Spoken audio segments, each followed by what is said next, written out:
Hello everybody. So তুমি যদি ইউনিভার্সিটিতে মাত্র ভর্তি হয়েছো, ধরো তুমি ফার্স্ট ইয়ারে বা সেকেন্ড ইয়ারে আসো। সো তোমার মাথায় হয়তো বা কোশ্চেন আসছে তোমার আইপ্যাড নেওয়া দরকার কিনা। সো আশা করি এই ভিডিওতে আমি এই কোশ্চেনের অ্যান্সার দিতে পারবো, অ্যান্ড অলসো তোমার আইপ্যাড কি আসলে ল্যাপটপকে রিপ্লেস করতে পারবে কিনা। সো আই থিঙ্ক তোমার ফার্স্ট কোশ্চেন অ্যান্সার তোমার আইপ্যাড নেওয়া উচিত। আর রিজন পিটি সিম্পল, কারণ ইউনিভার্সিটির ক্ষেত্রে অনেক স্লাইড থাকে। সো আমরা যেহেতু বই পড়ে অভ্যস্ত, সো দেখা যায় কি যে অনেকে আছে ল্যাপটপে স্লাইড পড়তে পারে, হুইচ ইজ গুড। বাট অনেকের ক্ষেত্রে যে দাগায় দাগায় পড়ার অভ্যাস। যেমন যদি আমি আমারটা দেখাই। সো ধরো আমি আমার যে কোনো একটা স্লাইড ওপেন করে দেখাই।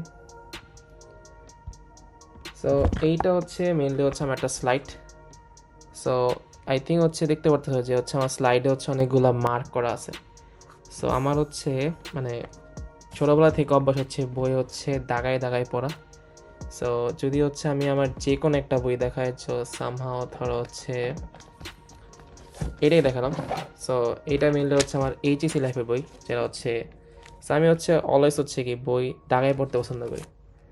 তো যারা বই দাগায় পড়তে পছন্দ করে, তুমি যদি ল্যাপটপে স্লাইড পড়ো, তাহলে তুমি আসলে ওই ফিল্ডে পাবা না। সো দেখা যাচ্ছে কি, তো তোমার যেহেতু হ্যাবিট বই দাগায় দাগায় পড়া, সো ওই ক্ষেত্রে পড়া মুখস্থ করতে কষ্ট হয়ে যায়।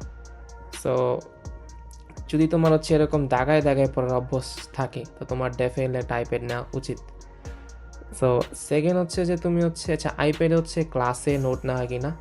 ইউজুয়ালি আমি ক্লাসে আইপ্যাডে নোট নেই না, কারণ আমার খাতায় লিখতে বেশি ভালো লাগে।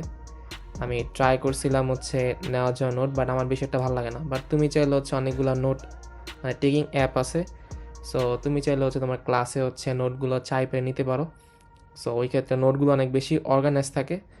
বাট আমি নোট না নিলেও মেনলি স্লাইড পড়ার কাজে আইপ্যাড অনেক বেশি ইউজ করি। কারণ প্রিভিয়াসলি জানা ছিল না, তখন আমি ল্যাপটপে পড়তাম, বাট ওইটা আমার বেশিটা ভালো লাগতো না। বাট এখন স্লাইড পড়া বা ধরো কোনো বই পড়া। সো বই পড়ার জন্য যে কোনো যদি আমি বই অনলাইনে ফ্রিলি অ্যাভেলেবল থাকে নামাইতে পারি।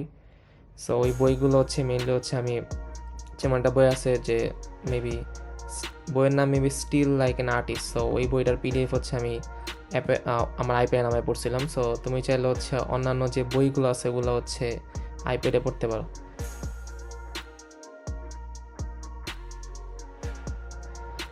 আর আরেকটা যে কথা যে আইপ্যাডের ক্ষেত্রে তুমি অনেক কিছু আমি যে কাজটা করি, যে ধরো তোমরা তো বর্তমানে চ্যাট জিপিটি অনেক বেশি ইউজ হয়। সো দেখা যাচ্ছে কি কোনো কিছু না বুঝলে ওই অ্যান্সারগুলো যে চ্যাট জিপিটি থেকে আস্ক করি, ওগুলো মেনলি আমি স্লাইডের পাশে পাশে স্টোর করে রাখি, বা কোনো এক জায়গায় ধরো গুড নোটসে স্টোর করে রাখি, যাতে সেম আনসারটা আমি পরীক্ষার আগে দেখে যেতে পারি। সো ওই ক্ষেত্রে মানে আইপ্যাড অনেক বেশি ভালো। ওই কাজ তুমি ল্যাপটপে করতে পারো, বাট আমার কাছে আইপ্যাডে করতে বেশি ভালো লাগে। আর সেকেন্ড কোশ্চেন ছিল যে তোমার ল্যাপটপকে আইপ্যাড রিপ্লেস করতে পারবে কি না। So my answer no. কারণ আইপ্যাড স্লাইড পড়ার জন্য বা নোট টেকিংয়ের জন্য বেস্ট। বাট তুমি যদি কোডিংয়ের কথা বলো বা আদার অন্যান্য কাজে ল্যাপটপ বেস্ট। সো তুমি ইউনিভার্সিটি যদি ফার্স্ট ইয়ার স্টুডেন্ট হয় এবং তোমার কাছে যদি এরকম হয় যে তুমি যে কোনো একটাই কিনতে পারবা, যে ল্যাপটপ বা কি আইপ্যাড, সো ওই ক্ষেত্রে আগে তুমি ল্যাপটপ কিনো, দেন আস্তে আস্তে যখন তোমার কাছে টাকা মানে আসবে, তখন তুমি আইপ্যাড কিনবে। কারণ তোমার যদি সিএসসি নিয়ে থাকো, তো ল্যাপটপ মাস। সো বা ল্যাপটপ মেনলি কখন মানে আইপ্যাড ল্যাপটপ কখন রিপ্লেস করতে পারবো না। সো এটা ডিরেক্ট অ্যান্সার। আর আইপ্যাড কোনটা নিবা। সো আইপ্যাড আমার মনে অনেক এয়ার নেয়। সো তুমি চাইলে এয়ারের দিকে যেতে পারো, আইপ্যাড এয়ার। সো ওইটার প্রাইসিং প্রবাবলি আমি শিওর না, বাট তুমি চাইলে নেটে সার্চ দেখতে পারো। আমি যতটুকু জানি ওইটার প্রাইস মেবি 78,000। আর পেন্সিল এগেন তুমি চাইলে অ্যাপলের অরিজিনাল পেন্সিল নিতে পারো, বাট ওইটা 12,000 থেকে 13,000 নিব। বাট ওইটা অনেক বেশি কস্টলি। সো ওই ক্ষেত্রে তুমি চাইলে যে কপিগুলো নিতে পারো, সেম কাজই করবো। আর আরেকটা তুমি যদি বিদেশে কারে জানো, যে ধরো তোমার কোনো আত্মীয় থাকে, সো বিদেশে হচ্ছে ব্ল্যাক ফ্রাইডে অফার থাকে, সো ওই সময় হচ্ছে অনেক কম দামে পাওয়া যায়। সো আমার একটা বন্ধু হচ্ছে মেনলি হচ্ছে রিসেন্টলি বিদেশ থেকে আইপ্যাড আনছে, সো ব্ল্যাক ফ্রাইডে মেবি কোনো অফার ছিল, এবং ওইটা হচ্ছে মেনলি আইপ্যাড এয়ার হচ্ছে সে 45,000 আনছে, বা 45-46,000, যা বাংলাদেশ থেকে কিনলে 76 থেকে 77 বা 78,000 লাগতো।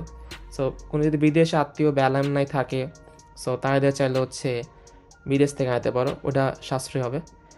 আর এই পর্যন্ত মেনলি আমি এখন পর্যন্ত আইপ্যাড ইউজ করতেছি 8 মান্থ হয়েছে। অ্যান্ড আমার যতটুকু মনে হয়, যেহেতু হচ্ছে তুমি ইউনিভার্সিটি স্টুডেন্ট আর তোমার কাছে যদি হচ্ছে টাকা ইনভেস্ট মানে আইপ্যাডে ইনভেস্ট করতে পারো, বা তুমি চাইলে কোনো স্যামসাংয়ের ট্যাবলেটও কিনতে পারো। সো যদি টাকা মানে থাকে তাহলে হচ্ছে আই থিঙ্ক কিনা বেটার, কারণ এটা আসলে worth it. So thanks for watching this video, and I'll see you guys in the next video.